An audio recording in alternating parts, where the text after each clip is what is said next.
Hello there, Kim Daly and Becca Pearce. So glad to be here with you all for this time. We're going to be talking today about what it takes to sell your business in the best possible, easiest, most profitable way.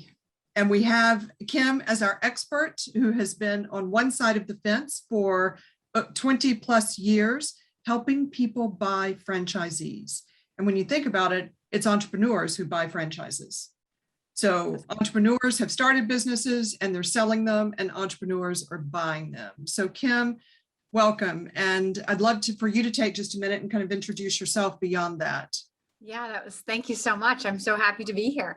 So as Becca said, I am a franchise consultant. I am one of America's top consultants. I help a lot of people invest in themselves and in their future and their dreams by using the proven systems of a franchise.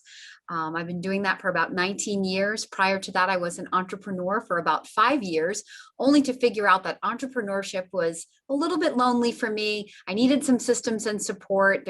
Couldn't really figure out how to scale something that could grow beyond me. And that's when I turned to franchising. And here I've been for the last 19 years and helping other people do exactly what I did. Right. You've mentioned some key words there too, that we will dive into: systems and support and structure. Of course, that's what franchises are all about. Yeah. So as you know, Becca and I coach groups of business owners in year-long mastermind programs. And we are wanting to, I have found, and Becca and I have had this conversation, most of them start without any end in mind, with really, what am I going to do? And we advocate that if you have this vision, we work a lot with their visions, building with the end in mind. And for many people, that is ultimately selling it. So what do you need to be doing in those early years to set that strong foundation? Really is what I want us to focus on today.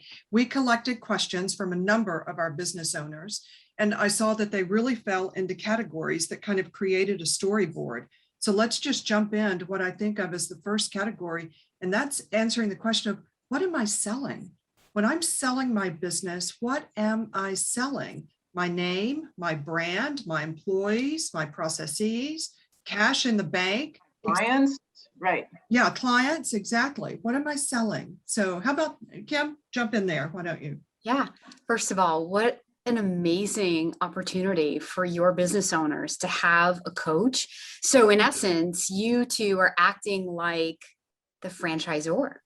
Because that's what franchising is. It's all about being in business for yourself, but not by yourself. So this mastermind is providing that opportunity for these business owners to have that back-end coaching, right? We're all better with the coach. Every top athlete has a coach, right? Every top business owner should have a coach. I have a coach.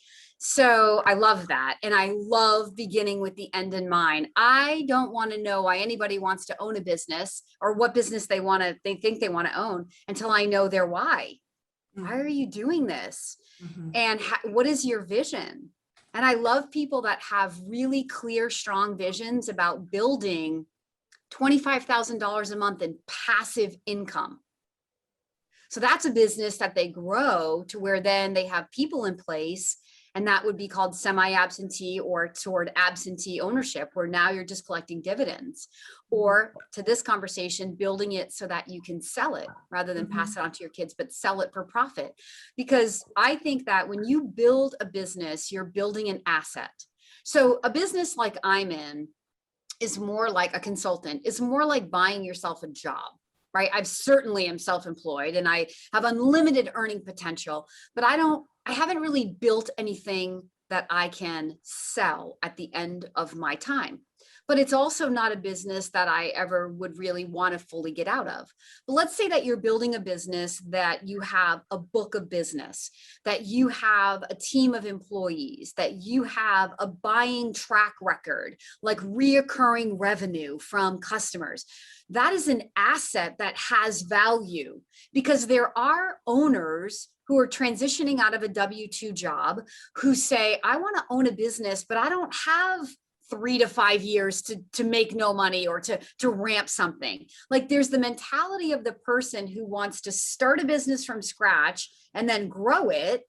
And then there's the mentality of someone who wants to jump in when it's already at a certain level, who's willing to pay for that income and take it to the next level, right? So that's this conversation. So when you, as a business owner, have built this business with a book of business, you have equipment, you have a location, you have goodwill in the community. People know your brand. They know because they've seen your advertising, or they've experienced have had an experience with your business. You have referral sources. This is valuable to the next person who wants to jump in. So when you're selling it, it's selling all of that. And that's tremendous value to the next person. And I don't want to make an earnings claim, so please don't take this as that. But I think it's fair. It depends on the industry that you're in, and it depends on the economy at the time when you go to sell it. I think for on average around a 2 to a 4 multiple of the owner's net benefit. So the owner's net income, 2 to 4 times that. But I've certainly seen franchises where the owner has stepped away from the business. So it's semi-absentee, and those businesses sell for 6 to 8 multiples I've seen. So the more active the owner is in the business, so therefore the new owner coming in is going to have to put more time. Time is money. Then those businesses sell for lower multiples than when the owner is in a more, the current owner who's selling is in a more semi-absentee role, because the business is run through a manager. So this encourages you to get it to a point where you're up above it rather than in it when you go to sell it, because you can usually get a higher multiple, at least in franchising. Fascinating. So the thought there is that you're moving into a leadership role. It's less dependent on you, whoever insert you is, right? It's less dependent on you. And so therefore it becomes more valuable. And because you've got the processes in place to support. That's it. It's the structure that the business will operate without you. We can remove you and with some leadership, of course, but you're not like, that's the hardest part of why I can't sell my consultancy, because how can I train somebody to be me? I can certainly train them to be a franchise consultant, but if somebody had a great experience working with Kim Daly and says, oh, I want you to work with my brother, it's kind of deflating to say, oh, well, you can work with my junior associate because I'm stepping away from my business, right? Like an attorney or a doctor, it's hard to pass that on. But in a true business sense, what you're building, and as you build it, you build that structure and levels of support so that you can be more on it rather than in it. And then you have a real asset to sell.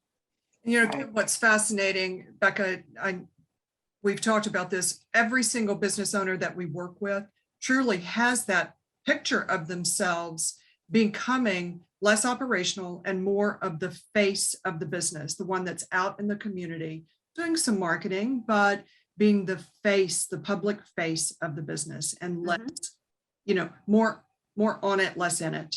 Yeah. We say in franchising, we call that the brand ambassador, or I'll say, you want to be the guy that wears the shirt, right? You want to be the one promoting the business in the community, working on it, and have a team of people that are working in it. And then you've got the time flexibility, and you've got your life back. And the real value proposition of building a business is not to become enslaved to the business. You might as well have a job, you know, which is where many entrepreneurs live. We all know. Yeah, for sure. It's the whole value proposition of a franchise, you know, where from day one, you have the infrastructure that you can work on it rather than, and not get stuck in it. But you start where you start. If you're an entrepreneur and you've started at the ground, then you figure out how to remove yourself from each layer and have the systems and support in place so that you can be a mentor to the employees and manage them, but not micromanage them. So let's go into a little bit of that detail, because that is, we're going to jump one category, which is how do I determine a value for my business? That's a category we'll come back to, but let's go to there because you're touching on it of exactly what is needed to bring the best sales figure. What attracts I'll tell you what Right, doesn't what are you attract a looking for? buyer. It's an owner who, like, so here's the thing, anybody who's looking to buy an established business, okay? So, and I know because I find them, and they're excited about the idea of buying into a cash flowing business. But the number one thing on their mind is, if this is so great, why is the person selling it? So the thing that doesn't sell is you, the owner, not having a clear, confident story. And the story is this: I built this business to sell it. Because that is the value, that resale value. If someone's going to pay you, let's say that you've built a business. Let's say that you built a business that is netting to you $200,000 a year. Mhm. And let's say the economy's good. You're in an industry that's trending up, meaning that the value of the business can still go up. And let's say that you are in it, but not all the way in it every day. Let's say that you're putting in maybe 20 to 25 hours a week at this point. And what if somebody would pay you a 4 multiple? So $800,000 to go away. Like, you'd be crazy not to take that money and walk, right? Right. Like, so the whole idea that people say, well, why would I want to sell it? Well, when I start somebody in the process of, why do you want to own a business? And we talk about that exit strategy, what I say is set yourself up for success. So if you go in with a 5, 7, 10-year mindset, number one, we all work better with a goal, right? There's an end point. And how are you going to do this? And you're going to have bigger goals every step along the way if it's a shorter, versus, I don't really have an end game, so I don't really know what I'm striving for. How effective are you going to be? But I especially like 5 to 7 year windows, because I think that owning a business is hard and can wear you out. And if you're going in thinking, all right, I have 5 or I have 7 years to make this thing go, you're going to go with a lot more gusto and bigger goals. And bigger goals always serve you in business ownership, right? We only rise to our own level of expectation. So thinking small when you're a business owner serves nobody. So you go in with this mindset of building to sell. And if you get there and you're having the time of your life and you're not ready to sell, well, it's still a winning mindset. You're like, well, I'm not ready. So you keep going for another 3 years. You set another goal and then check in with yourself then to see, am I ready yet? So then when you go to sell, what you're telling the person who's looking at your business is, this was always my goal. And any worry they had about, oh, there's something hidden in this business, there's some wart that you're not showing me, will go away. But you have to realize that every single buyer, no matter how much money they have, no matter how many businesses they've owned in the past or not, the number one thing they're trying to figure out from you is, what are you hiding from me? Right. What aren't you telling me? And we have a lot of questions from our clients about, is it revenue? Do I need to be looking at top line, bottom line? Like, what is in the market right now in terms of what, from a financial perspective, they need to be focused on? Yeah. So, I think it's always bottom line. Because if I'm a W-2 employee transitioning out of corporate America, looking to buy an established business, and I make 150 grand in my corporate job, and I'm the primary breadwinner, then I'm trying to recover that as quick as possible. And that may be why I'm willing to buy a business if I have enough cash to be able to do that, or can get a loan, because I can't leave the job and pay my mortgage. So I need to buy. Some people are in this predicament, right? And so even in a franchise business, it might take a couple of years to get back to that level of earning. And so somebody in a dire situation may say, that's why I'm willing to pay a 3 or 4 multiple, because I need that income right from go. Mm-hmm. So I think it's always bottom line. That's what matters. But I'm not an expert about how every business, is valued upon exit. But that's where I would come as a business coach. I would tell people it's what you're making and it's some multiple of that. Okay. Kim, let's talk about valuation though. Where would you advise someone to go? How do they, I know CPA firms, some have value experts on staff, but where do you direct people to go to get a valuation? Becca, that's a really good question. I think your advice is as good as mine. I think I would say a CPA would be the best first place to go. Another thought that came to my mind was most communities have what's called a small business development center. Yes. Oftentimes those are very experienced but retired entrepreneurs who are now giving back, and they volunteer at the SBDC. So that could be another resource if there's one around you.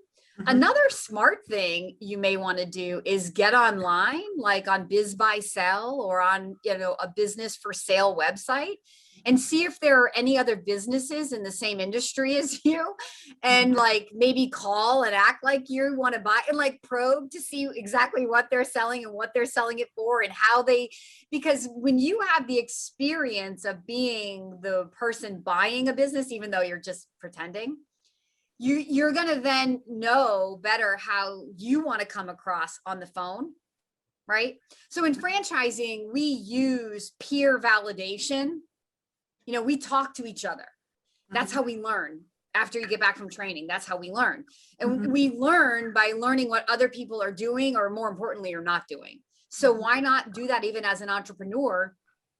Even if it's, I guess, not a business, as I'm talking out loud, even if it's not a business that's like yours, but you could pretend that you're in the market to buy a business and you play along to learn, how did they position it when you met with them face to face? What did they do? Did it seem like as if you were actually going to buy the business? Did they give you enough information? Like providing 3 years of tax returns. That's one thing that drives me insane. People will say, Kim, I'm ready to sell my franchise, and I'm like, okay, I need a sell sheet. I need to know what are you selling? When did you start it? How many years have you been in business? How many employees do you have? What is your business all about? What's your asking price? What's your gross revenue? And then the candidate is going to want to see 3 years of tax returns. You got to have them ready. Don't let me bring you somebody who's hot and ready to look at your business, and then you go fumble around for 2 months to get your tax returns. Like, be prepared. Be the business owner who has it all together, because that confidence is part. Well, and I think that's also a question, other than the 3 years of tax returns, from a very tactical perspective. Is it policies and procedures? Like, what is it that's going to put that best foot forward?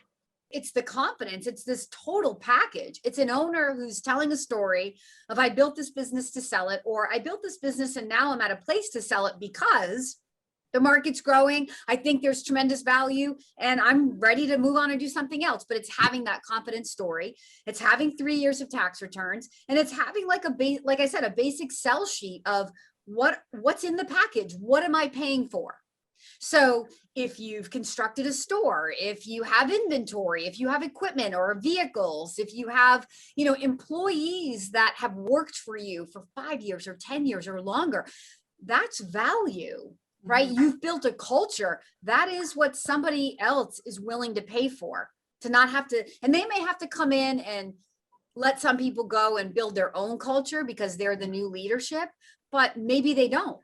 Maybe they can, if they're smart, step in and let it be as it is so that they're not ruffling any feathers. And then over time, make changes that suit them. A private equity company buying an organization, what typically happens is they come in with their own leadership team, guns blazing, and then people get laid off, and like the employees that remain often start looking for a franchise because they can't stand the new leadership. Well, I mean, how does that impact the bottom line for what the private equity company just bought? That's dumb, right? Right. So there's something in there too about making, especially if you own a business that's been your baby, right? To make sure that the person that is buying you is somebody that makes sense, right? That it fits within your values, and somebody that you think can carry the business forward the way you want it to be carried forward.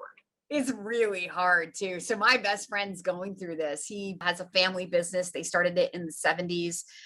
They're the largest commercial lawn equipment dealers in the country, massive business in Florida, and brought in a new owner and asked him to stay on for whatever, some transition time, couple of years. And It's always hard to be the one that's there from before. It is, because it's your baby. But you know what? It's like when you go to sell your house and the new people come in and you love the way the thing, but it's not yours anymore. Like, let them do what they're going to do. So as long as they're paying you the money,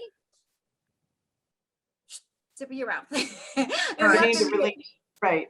Yeah. But it's really hard because it's something that you've had this vision for. So you have to be really emotionally ready to let go of this. As much as financial, you're getting the money, which has to satisfy your emotions. We did have questions about Dodge. that. Yeah, we did have questions about that, Kim. How do I transition out? I think that's a very important piece of the story, just like selling a house, which we all love our homes and live in, we're invested in them. But at that point that we're ready to sell them, it becomes a product to us. Yeah, when you go to sell your home and the real estate agent says, take every personal picture down and make it generic, clean off the counter. So it's just like, it looks like a house, not your house, so they can envision themselves. Well, I think it's the same mentality, right? And that's the purpose of that sales sheet. Like, I know exactly what I'm buying on paper, and you're giving me the tools to analyze the business so that I can go to a CPA and look at the projections or the valuation and make sure that whatever due diligence the incoming buyer wants to do. And then if they ask for you to stay on for some amount of time, I don't think that's unreasonable, because there's no training. And if they're stepping into a business they've never run before, they need you. They need to learn from you, right? So I think you should be prepared for that, to either offer it. I will if you want it, but it may not be essential. It depends on their background coming into this business, right? And then maybe that's something that's negotiable, whether it's 6 months or 1 year or longer. And in the case of my friend, he was full-time transitioning and teaching. And then I think I don't know how many years, it's been a second year, maybe he's now down to 3 days a week. And he's sort of just staying on as a consultant, just overseeing, and he's there to answer questions, but he's not on the guy that's the phone's ringing all day long or people are asking all the questions to. He's trying to get all of that to the new owners. But since they had no background and they were taking over this massive business, I mean, the new buyers coming in drinking from a fire hose, right? So you just have to understand from their perspective how needy they may be, and that reassurance that you can give, it's going to help you sell your business. Right. So I'm hearing transition is very time and situationally dependent. There could be a role for the person staying on even as brand ambassador, introducing the new owner in the community, etc. But also there's some fluidity to it. I think so. Well said. Okay.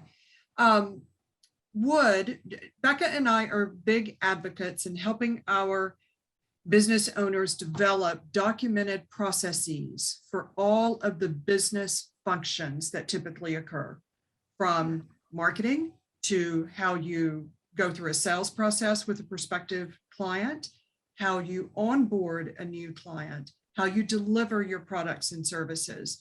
What are the financial processes taking place? What are the administrative pieces that underscore all of those separate functions?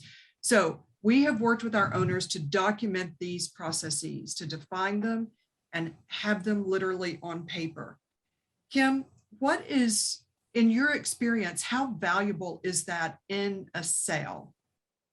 That's everything. It sounds like you're creating franchises over here. Like, that's everything, again, because if it's documented, again, it's like giving somebody the playbook. I mean, that when people pay a franchise fee, which is up to $50,000 in a franchise, that's what they're getting instant access to, the ready-made playbook. And that has tremendous value.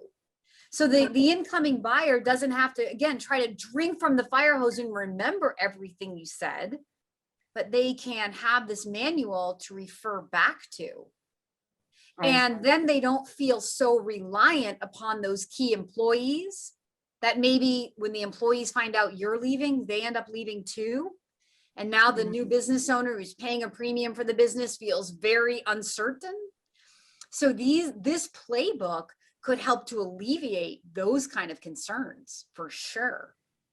I'm even seeing I'd never thought of it in this term, but the playbook, those documented processes become a tangible asset that's listed on the sales sheet. It definitely could be. Yeah, it sounds like you're teaching the E-Myth Revisited by Michael Gerber. Is that what you got? Yeah, exactly. Such a great book. I mean, it's so that you don't have to be the pie maker, right? Because you like pie, but you own Yes, a business that bakes that's true. pies. That's the whole book, right? Yes, Right. yes.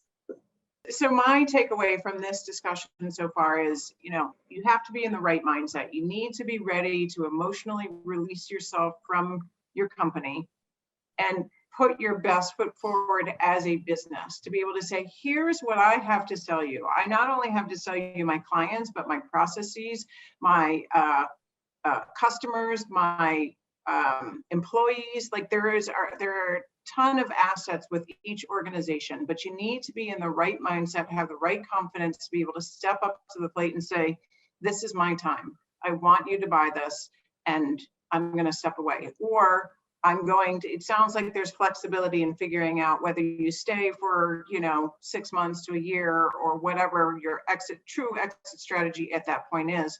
But you need to be prepared for whatever that is going into the discussion with anybody. Yeah, totally. The more that you are the leader of the process, the easier the process is going to go. The new buyer is definitely going to be the leader of their process, but you be the leader of your process because it's your business that you're selling and you want to be there to help answer their questions, ease their concerns, maybe anticipate their concerns. Maybe there's some of the same concerns that you had when you started the business. And I love to have, in any sales process to become the leader, I love to lead the sales process by telling people, I know how you feel because I've worked with hundreds of people before you who felt the same way. And I once felt the same way. And it helps bridge the gap to where we can, people buy from people they know, like, and trust. And so it's building that trust in the relationship that you're not just selling them a business that has warts, and every business has warts. So let's just throw that out there, Right. And no business is perfect. Right. And we're not trying to present it as something it's not, but you do want to package it in a way that shows the value, so that the incoming buyer can step in with as much ease, get up that learning curve, and not feel like they're going to have to put more money in on top of the money they're paying for it, but still have room to grow. At the end of the day, everything that you said, Becca, and I think before, Gigi, I called you Becca. I apologize for that. Quite all right. We're interchangeable in a lot of ways. That's so bad. But at the end of the day, remember that for you, it's emotional, but for them, it's logical. They just want to know the cold hard facts, the money. And they're trying to justify that asking price. And so a couple of points on that. I mean, you want to build in a cushion so that you make a good return, right? But also you want to maybe start higher because everybody likes to feel like they're getting a deal. Yeah. I've helped owners. I said, what do you really want to get for this? $475. Okay, well then ask $525 and let them bring you down. You know what I mean? Like, give yourself the wiggle room to give them a little bit of a deal. Because everybody likes to get a deal. And who doesn't feel good when you feel like you're getting a deal? Every buyer wants to negotiate.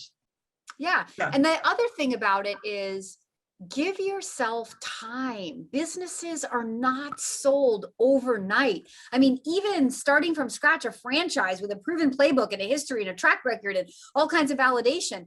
I work with my candidates from start to a yes. It's about 90 days.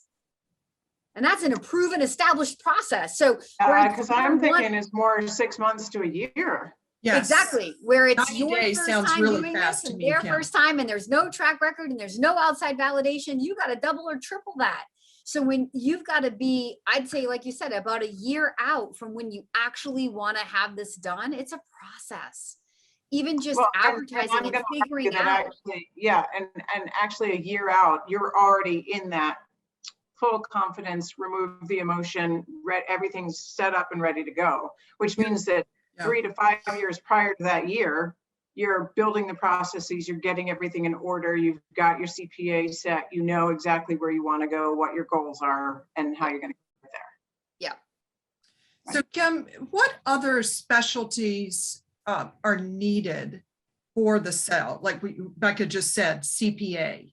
Do you need an attorney that specializes in business transactions? Yeah, Right. you're going to need some sort of legal document that transfers the assets of the business and the liability of the business and all of that to the new business owner. I'd say a business attorney, a CPA, maybe a priest. No, I'm just kidding. Blessings, yes, right. Spousal support. I don't know. Yeah, right. Speaking to one particular industry that Becca and I work with, the aging life care industry, where would you direct someone to go to source a buyer? I know there's a lot of national attention on that industry emerging from COVID. Kind of the whole conversation of how we treat our elderly is coming to the forefront in a new way. Aging baby boomers, looking at the data there. There's just a lot of focus on that. Where would you direct someone to go to source a buyer? Okay, I think it depends on the size of your business, Okay. because these are businesses that can be incredibly valuable on resale. So if you have a multi-million-dollar business, I think you go to private equity. Okay. I think you start networking yourself with people that run small private equity companies. If you have a smaller business, a smaller, more family-oriented business, Yes. I would use, at all costs, social media. That's what's driving everything. LinkedIn, Facebook, even Instagram. It sounds weird, but like so many people are on Instagram. Yeah. And I think Biz Buy Sell is a great resource. I think that, the more creative you get with where could I promote this? Like in your community, if there's a community newsletter or there's a community billboard somewhere or a bulletin board, or at your church, at your gym, at the places where you go, where people already know you and you don't know who, it may not be them, but you don't know who they know, who may be looking for a business, right? So the more outreach you have, just like in networking your business, the more you look to network your sale, the faster the buyer is going to come. It's just like, and these are all the places our owners are going to source potential employees. Right. Exactly. In their communities, Right. Network. A little bit of a different spin on the wording. And now you're looking for an investor or a business owner instead of an employee. Right. And one final question for right now, Kim, what about a business broker? When does a broker come into play? Business brokers can be really valuable. The only problem I have, this is going to be on YouTube, but the only problem I have sometimes with business brokers is they make you sign a non-compete and they lock you in.